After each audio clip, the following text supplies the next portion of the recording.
Yo, welcome back. It's Adam, and in today's review, I'm reviewing the Bose QuietComfort 45s. Now, there's a few different things I'm most picky about. Well, actually, really a couple. I shouldn't say a few, but a couple things I'm really picky about when it comes to headphones. And one is, especially if I am getting ANC headphones, it's the active noise canceling capability, and two is the microphones, which is pretty interesting. I think most people would say the sound quality. But when I'm buying a pair of headphones from Bose, I know the sound's going to be great, in my opinion. I think they have one of the best sound signatures and profiles in a pair of headphones, period. I've always loved Bose. But interestingly enough, it's not even the microphone test or the ANC or anything like that that really made me scratch my head as to why Bose decided to do this. It's one major flaw that really turned me off about everything about these. So let's just get straight into the review. Thanks for watching ahead of time, and I hope this helps. So in starting out, I want to go over the tech specs real quick before getting into everything else. So obviously they have active noise canceling, aware mode, they have high fidelity audio. The battery life, I should say, is 24 hours, and it takes about 15 minutes to give you up to 3 hours of playtime. You charge them fully from dead in 2.5 hours, and you can listen in wired mode, of course. And the ANC for me still worked in wired mode. It's not like it turns the power off, but obviously when the battery is dead, you're only going to get audio to come through that.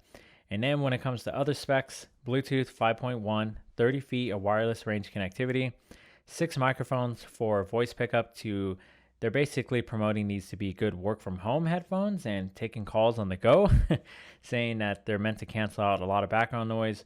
And then in the case, you have your 12-inch USB-C cable for the charging, 3.5 millimeter to 2.5 millimeter audio cable, which is interesting how Bose is like the only one that does this.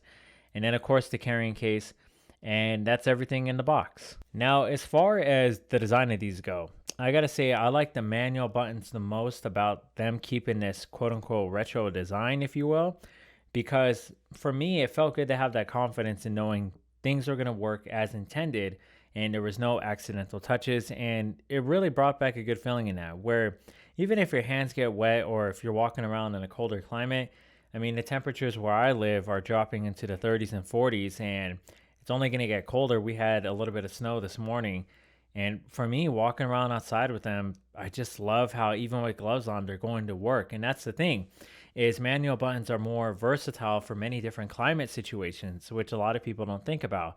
I had my gloves on and they worked, whereas with Sony, I have to take my gloves off because I experienced that last year and earlier this year with having to turn volume up, volume down, etc. I much prefer manual buttons. I actually really miss it now and love it.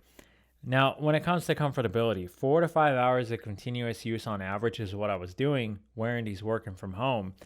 And I gotta say, I sometimes forget they're on. They're way more comfortable than the WH-1000 XM4s. Those pinched the crown of my head and made my ears sweaty after like 2 hours. I got ear fatigue, which doesn't really happen on over-the-ear headphones. And then the Bose 700s were more uncomfortable hanging them around your neck and kind of doing the one-handed thing of looping it around your head. Where I've done that plenty of times where I might be eating something and I try to put it on with one hand. If I'm like eating pizza with one hand or something, I'm just being real with real world experience. For me, those are the reasons why these are much better than the 700s and why I just like them more than the QC35s. And now as far as sound goes, best way, and a lot of people are familiar with Bose if they're interested in Bose, best way I can put this is not for bass heads. However, I did listen to hip hop mostly with these, interesting enough. And the biggest reason why is how comfortable they were for long durations of listening time, even at high volumes, for music like hip hop, even to where maybe the bass isn't thumping, to where it's not going to be Skull Candy Crusher headphones, to where you literally feel the bass. But what I love most is how good the detail in the music is, especially when it comes to vocals. For some reason, that really shined in every genre of music I was listening to where sometimes, especially when I'm listening to Rage Against the Machine, Zach De La Rocha likes to scream really hard and really loud. That didn't bother me, to where even when I was listening to, I'm not saying it did before, but sometimes depending on the headphones, you'll be listening to songs like that where they get really loud and intense and you're like, dang, I gotta turn the volume down. I didn't experience that at all with these. And then when it comes to just how cymbals and drums and guitars sounded, etc. It just really sounded concert hall worthy, I guess is the best way I can put it. It's just crazy how much it sounds like you're in the studio with that musician. And the sound quality, I think, would just get even better if they had EQ settings for you to customize that, where you can customize the equalization of whatever you want, including increasing the bass. I think that's a major flaw in the app. And also, there wasn't really anything impressive about the app, period. There was like basically just, hey, here's the basic functionality of what you can do without this app. Take it or leave it. Best thing I liked about the app was the self voice, where you can change it from high, medium, low, and off. But the self voice wasn't even that impressive too. The microphones just didn't pick up my voice that well. So I don't even have much to say about apps and controls besides multi-point connectivity being great and seamless, to where I had it connected to my Windows PC at the time and my iPhone, and both of those worked just fine. Like, I mean, when I had a phone call come in, it knew what to switch to. And if I wanted to continue playing content on my computer, it switched to that as soon as I started playing it again, like instantaneously, pretty much.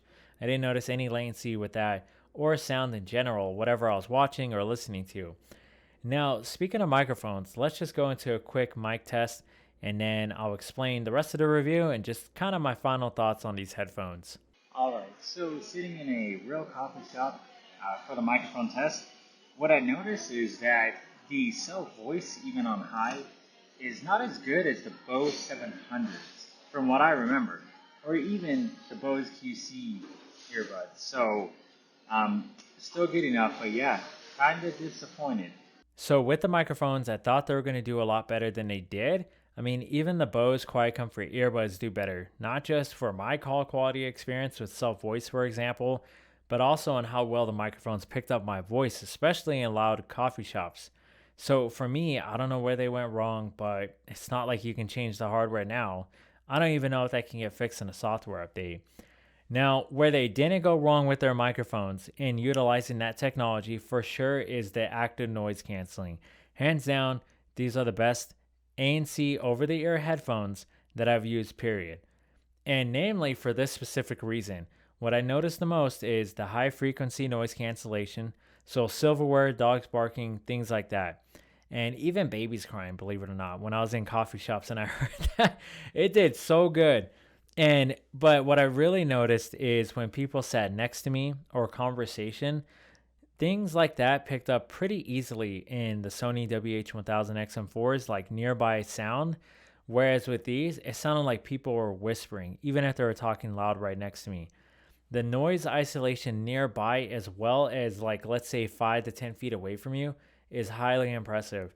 And I don't know how they did it, but for me, that's the craziest experience of using these is the nearby noise canceling, because sometimes you can hear people's voices and things around you pretty easily. Like if someone's talking next to you, it comes up like the ANC is kind of worthless with most headphones. With these, definitely didn't disappoint. So overall, what would I say my, the final verdict on these are? Only get these if you really want the best active noise canceling in headphones, period. If you just want pure peace and quiet and you want the best with that. Don't get these if you're expecting to make a lot of phone calls with them and be heard in loud coffee shops. That's the biggest weakness of these. So the biggest pro right there and the biggest con.